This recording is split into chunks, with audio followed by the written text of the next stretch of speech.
In the long, long ago, people bartered. They traded things they had for things they wanted. I'll trade you my raspberries for that there pot pie. Pada mulanya, orang bertransaksi dengan tukar-menukar barang atau disebut barter. Transaksi ini dirasa kurang praktis karena harus bawa-bawa barang kemana-mana. Then one day, a goldsmith walked up and said, Lalu, datanglah bankir pedagang emas memberi solusi agar transaksi perdagangan menjadi lebih praktis. Now, everybody thinks gold is valuable, so why doesn't everybody trade gold for things they need? The price was set for gold, and now it was very easy to conduct commerce because people could trade gold for all the things they needed. Maka dimulailah babak baru. Emas, juga perak dan tembaga dijadikan alat tukar alias uang. Ini adalah kondisi ideal, sebab emas itu ada nilai intrinsiknya. Jadi, uang itu betul-betul ada harganya. Look at all my gold! Hey, stop them! That's my gold! Tapi, jika emasnya banyak, rawan dicuri atau dirampok orang. Maka, para bankir pedagang emas datang kembali memberi solusi. Say there, Pile. I've got a vault and some guards. I can keep your gold safe for you. For a small fee. Yeah, sure, that'd be awesome. You see, Pyle, this is how the first bank made money. Maka dimulailah era baru. Awalnya, bank menjadi tempat simpanan emas para nasabah. There you go, Pile. I owe you 100 gold coins. Selanjutnya, permainan berubah.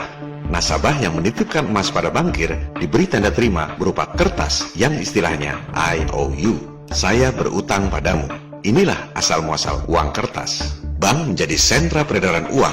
Jadi sebenarnya IOU alias uang kertas itu adalah surat utang, bukan uang sungguhan.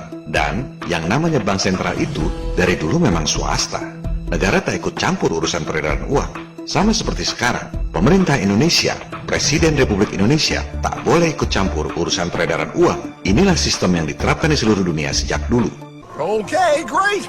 Come back anytime and redeem your gold when you want it. It'll be right here in my vault. Now you're holding the very first paper money, Pile. Wow, this is great. It all makes sense. Oh, that's right. It was good, and everybody started using IOUs because everybody knew the IOU was as good as gold. Inilah persepsi yang dikembangkan. Persepsinya, kertas yang sebenarnya tak ada nilainya itu, jika diterbitkan oleh para bankir, jadi bernilai sama dengan emas. Padahal, orang tak pernah lihat emasnya di mana dan seberapa banyak. Para bankir swasta menjelma jadi Tuhan yang menciptakan kertas jadi senilai emas. Luar biasa. Wow, this candy is really a good price. 1 IOU. I'm getting some more for later. Hey, wait a minute, it was just 1 IOU. 10 IOUs for chocolate? You can't just raise prices like that. Maka terjadilah problem besar sampai sekarang. Kebanyakan orang tak tahu beda antara money dengan currency. Itu dua hal yang sangat beda. Apalagi dalam bahasa Indonesia, money itu uang, currency itu mata uang. Orang tak tahu apa bedanya. Do you know what this is? Now you may be thinking you, of all people, should know that you're holding money, but I'm making a point with a kind of tricky question. What I'm really holding is currency. Currency and money are actually very different. Uang alias money itu ada nilai intrinsiknya. Emas ada harganya. Zaman barter dulu, kambing ada harganya, ayam ada harganya. Sebaliknya, uang kertas alias currency itu tak ada nilai intrinsiknya. Akibatnya apa? Inflasi. Harga-harga melambung tinggi. Currency fluctuates in value and, over the long run, becomes worth less and less. And that's also known by another name, inflation. I call inflation the silent currency killer because you can't see it, you can't hear it, you can't smell it. You just get hit by it. When you go to the grocery or the gas station or go to buy a car, zap, the price is higher. It gets you as surely as a rattlesnake bites you. At least a rattlesnake has the courtesy to warn you. So consider this video your warning. Inflation will kill your savings if you let it. Inilah sistem yang menguntungkan segelintir elit yang punya hak nyetak duit dengan merugikan umat manusia lain di dunia. That's not fair. Oh, if you think that's not fair, you're gonna love the next part. What's he doing? How do banks make money, Pile? Problem pun bertambah lagi. Semua orang mengira bahwa uang kertas yang diterbitkan oleh bankir itu di backup dengan emas. Awalnya kan orang memang taruh emas, dapat surat utang IOU. Jadi wajar saja jika orang mengira uang kertas itu pasti ada backup emasnya. Padahal tidak. Para bankster itu nyetak duit tanpa backup emas. Modal dengkul. Coba Anda lihat laporan Dewan Gubernur Federal Reserve. Berapa jumlah dolar yang diedarkan? 1,4 triliun dolar. Kemudian Anda lihat situs resmi Departemen Keuangan Amerika. Berapa cadangan emas Amerika? Hanya 11 miliar dolar. Artinya apa?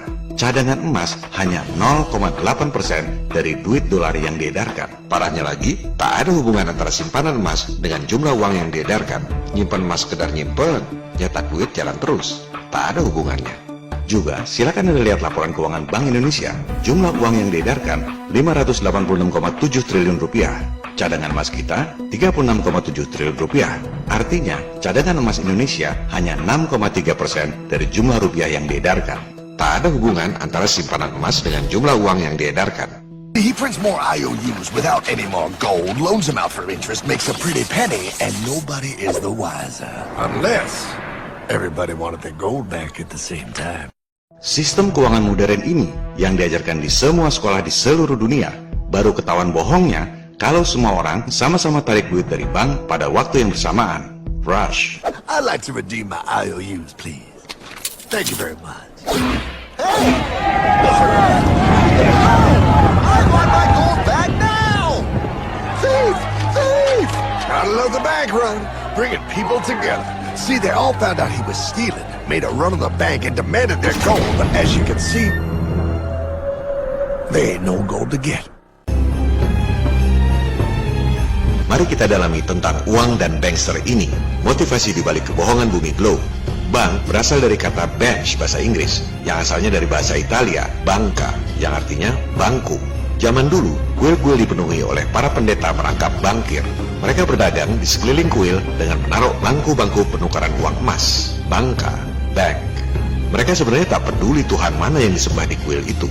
Yang penting, para jemaat yang datang ke kuil itu berdagang dengan mereka. Para jemaat jadi nasabah bankir pendeta. Itulah aktivitas yang terjadi di semua tempat-tempat peribadatan kuno. Kita sama mengetahui bahwa Ka'bah sebelum periode Islam menjadi tempat pemujaan berhala. Sebelum kemudian berhala-berhala itu dihancurkan oleh Nabi Muhammad SAW.